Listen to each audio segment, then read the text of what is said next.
My name is Jeanne M. White, or should I say Jeanne M. Irby White.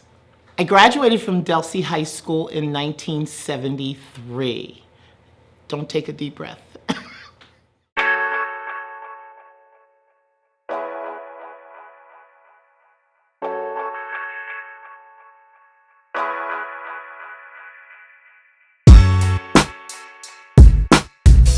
My current occupation, fortunately, is retired.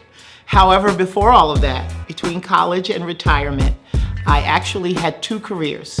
I spent a lot of years in the music industry. My longest stint was working for the Time Warner Music Group as a regional sales and marketing manager for Warner Brothers Records. I had other jobs in the industry, but that was my longest. I worked there for 21 years. And my second career, believe it or not, was education. I just spent the last 13 years at Delsea Regional High School before retiring. One word to describe Delsea, that's not possible. I'm gonna say entertaining. That's the word I'll use. I say that because my first stint at Delsea as a student, I didn't have the vision to really understand that I was here to get an education, to do the best I could, although I did. But I came here every day because I love school, I love my teachers, I love my classes, I like the students I went to school with. And I came here every day for a social experience and I got it. My second stint at Delsea was entertaining as well because it was a different perspective. Very entertaining from the perspective of an educator. While I was at Delsea, I was involved in a lot of different extracurricular activities.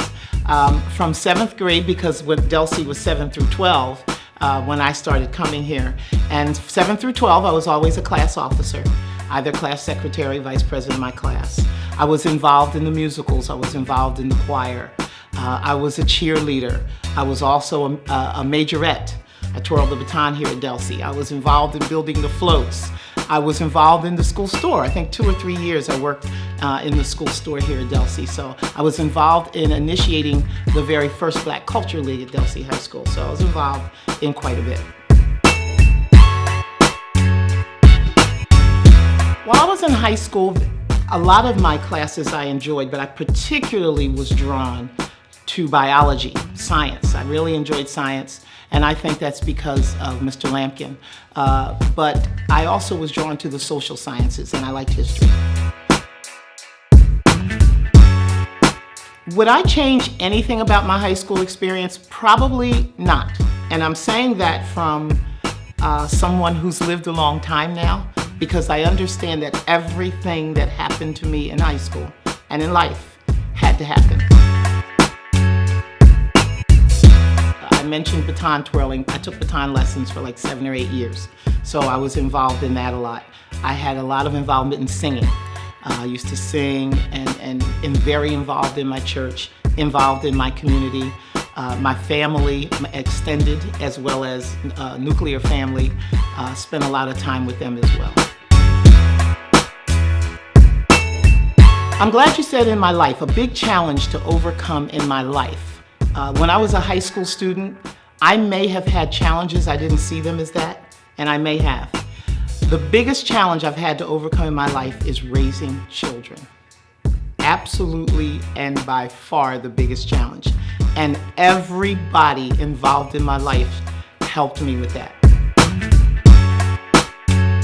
The experience here at Delsea that is the most memorable, because when I was at Delsea, there were some tumultuous times. I was here during the civil rights movement.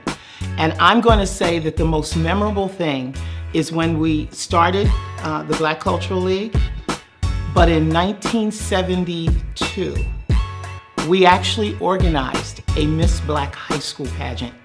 And high school young ladies from 13 different South Jersey high schools responded to the call and participated. We had a lady who taught modeling who came in free of charge for about 8 weeks, taught the girls how to walk, how to answer questions, how to do whatever they had to do, and it was just like a mini Miss America pageant. I would probably tell myself that life is a marathon and not a sprint. And I would tell myself that failure is not necessarily a negative thing. Failure is where you learn. I know that now. But I think like most students, and even today, they give the wrong answer. They're quick to say, I'm not raising my hand again, because they feel like they failed when they gave the wrong answer. Failure is where you learn. Failure is where you grow. And if I could go back and tell myself something, I probably would save myself a lot of stress, not only in high school, but in college. Perfection is not necessarily what you strive for. It's not where you start. It's where you end up. I think I would share with them very much what I would have shared with myself if I could go back. And that is, don't be so concerned about where you are right now, although you should be doing your best right now. You should be stretching your wings right now. Don't be afraid of failure. You won't ever try anything new if you're afraid of failure. I think there's some areas in my life I could have stretched out tremendously if I were not afraid to fail. And at this age and stage in students' lives, where they are being cared for by a parent, a guardian, a grandparent, where they don't have the responsibilities of making a living for themselves, try things that are new. Bumble, stumble, enjoy yourself, because you'll learn and you'll grow and you'll develop. So don't be afraid to fail, and don't worry about where you are now. It's where you're going to wind up. My favorite quote is, and I'm paraphrasing it because I'm not remembering exact words by Frederick Douglass, that it is easier to raise a good child than it is to fix a broken man.